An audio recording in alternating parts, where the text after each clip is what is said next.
Pemirsa, perdagangan saham di Bursa Efek Indonesia baru saja berakhir. Kita akan membahasnya bersama MNC Sekuritas. Untuk membahas pergerakan IHSG sepanjang hari ini, kita telah bersama dengan Herditya Wicaksana, analis MNC Sekuritas. Terima kasih Mas Di terhadir bersama kami dalam closing market. Kita lihat hari ini IHSG membuka Agustus ini. Banyak yang menyangka bahwa pekan ini masih akan seperti kemarin ya, masih berhasil di zona hijau. Tapi nampaknya kita lihat saja dari pagi tadi aja sudah berada atau sudah sempat anjlok 4%. Bahkan di sesi kedua tadi akhirnya ditutup di 2% atau melemah 2% ini ya. 2,78. Nah, Anda melihat apa yang menyebabkan kita atau yang menekan IHSG hari ini? Apakah memang karena aksi ambil untung atau memang pengaruh dari data ekonomi Amerika? Oke, kita perhatikan bersama memang selama libur Idul Adha kemarin dari bursa Amerika pun sempat minus ya, ditutup minus, kemudian hari setelahnya ditutup positif ya. Dan hari ini bursa regional maupun Asia juga bergerak secara mix ya. Dan ditutup ya kecenderungannya terkoreksi ya. Dan kita lihat di IHSG ditutup di 2,78 minus. Kami memperkirakan memang ini ada penjualan dari sisi asing ya yang cukup besar di 1, sekian T ya, dan dilepasnya saham-saham big caps oleh asing. Hal ini kami perkirakan memang akan mengantisipasi akan rilis data GDP Q2 yang kemungkinan akan rilis di hari Rabu besok seperti itu. Oh oke. Nah itu dia tadinya harapannya bahwa hasil tadi itu bisa membuat IHSG aman di pekan ini, nampaknya tidak ya? Iya, belum aman. Oke. Nah kalau dalam situasi seperti ini Anda melihat apa yang harus dilakukan tentunya oleh investor dengan fluktuasi pasar yang saat ini bergerak dan di luar dari prediksi pastinya.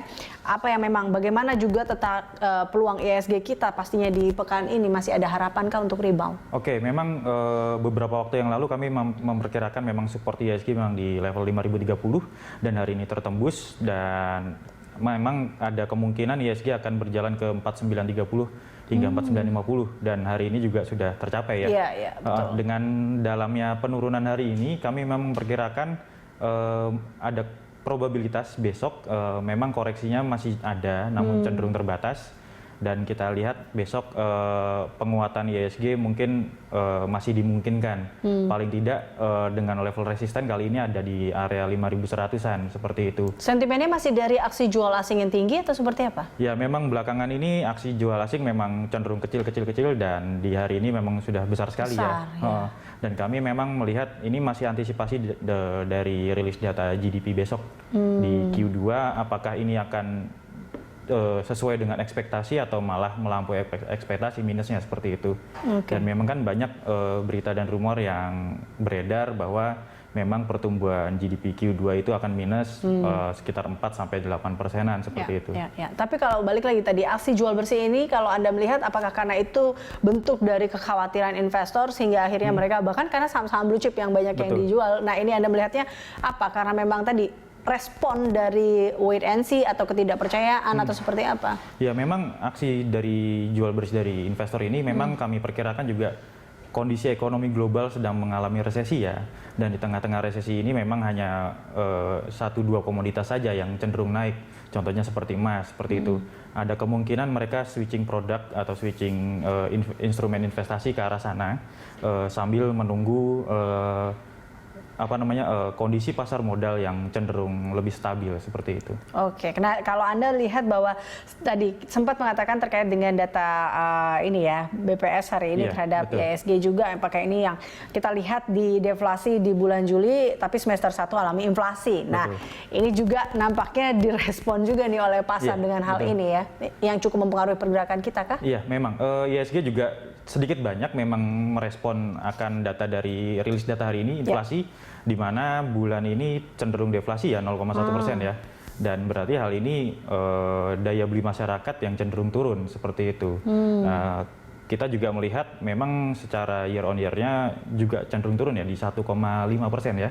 Ya respon ini memang cukup negatif ke investor pelaku pasar. Oke, berarti makanya ini menjadi salah satu penekan juga Betul. sebenarnya di IHSG hari ini ya.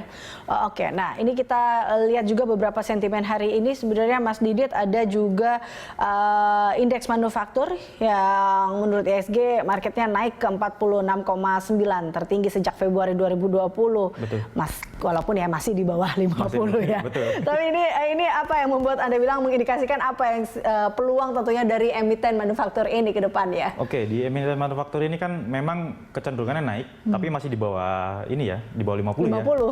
Dan ini kami melihat dengan harga bahan baku mungkin yang cenderung mahal di tengah pandemi seperti ini juga, dan ekspor impor yang cenderung masih belum begitu lancar seperti itu. Nah, ini nanti mempengaruhi produksi lah paling tidak di industri manufaktur. Dan memang untuk berpengaruh ke pasar modal memang masih tergolong kecil. Seperti itu untuk indeks manufaktur ini. Oke. Yang cukup menarik juga hari ini adalah emas. Emas nih dari kemarin-kemarin memang menjadi idola. Banyak sekali ya, dan banyak yang memilih emas untuk menjadi safe haven. Tapi kalau kita lihat pergerakan harga emas dan minyak saat ini, Anda melihat seberapa besarkah peluang emiten komoditas ini, dan yang tentunya ini kan baik untuk pertanian dan juga pertambangan pastinya. Oke, untuk kondisi komoditi emas sendiri memang seperti yang kami katakan beberapa waktu lalu, level resistennya itu ada di 2000 ya, level psikologisnya. Dan kemarin sempat sebentar di 2000, kemudian kembali lagi ke area 1970. Kita lihat di tengah kondisi resesi global seperti ini, memang emas ini pilihan yang menarik sebagai salah satu instrumen investasi ya.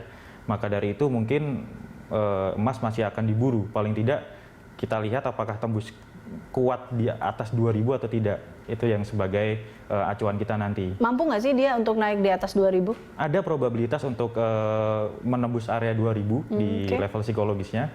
Namun hal ini kami juga melihat ke emiten-emiten yang berbasis emas. Ini pengaruhnya memang cenderungannya tidak begitu besar ya, karena harga komoditi memang pengaruhnya tidak hanya satu faktor harga komoditi saja, masih ada faktor-faktor lain yang mempengaruhi di emiten-emiten tersebut. Oke, baik. Terakhir, prediksi IHSG besok seperti apa Mas Didit, serta rekomendasi saham dari Anda? Oke, untuk besok memang masih ada kecenderungan untuk koreksi, namun sudah relatif terbatas. Kita memperkirakan IHSG bergerak paling tidak ke area 5050 terlebih dahulu ya sebagai resisten ya. Itu untuk area resisten IHSG. Perhatikan supportnya ada di area 5000 hingga 4970-an. Kalau tembus area tersebut bukan tidak mungkin nanti IHSG kembali ke 4930 untuk besok hingga pekan ini ya. Untuk saham-saham yang bisa dilirik mungkin bisa dilihat dulu buy on weakness. Kita lebih memilih ke saham-saham big caps yang hari ini memang dibuang banyak sekali ya. Saham-saham perbankan seperti BRI, Mandiri, BCA, BNI masih cukup menarik untuk diperhatikan, dan kemudian saham-saham dari sektor telco seperti Telkom dan Excel yang tadi hampir auto reject bawah. Ya, seperti itu. Memang harus pantangin terus ya ini lihat ini ya, saatnya untuk berarti saatnya untuk buy on weakness ini saatnya untuk buy on weakness, namun kami rekomendasikan untuk membeli secara bertahap ya, jangan terlalu agresif sekali. Karena kita perlu melihat kondisi indeks dan kondisi global saat ini. Baik. Terima kasih Mas Didit telah bergabung bersama kami dalam Closing Market. Pemirsa, Herdit Wijaksana, analis MNC Sekuritas.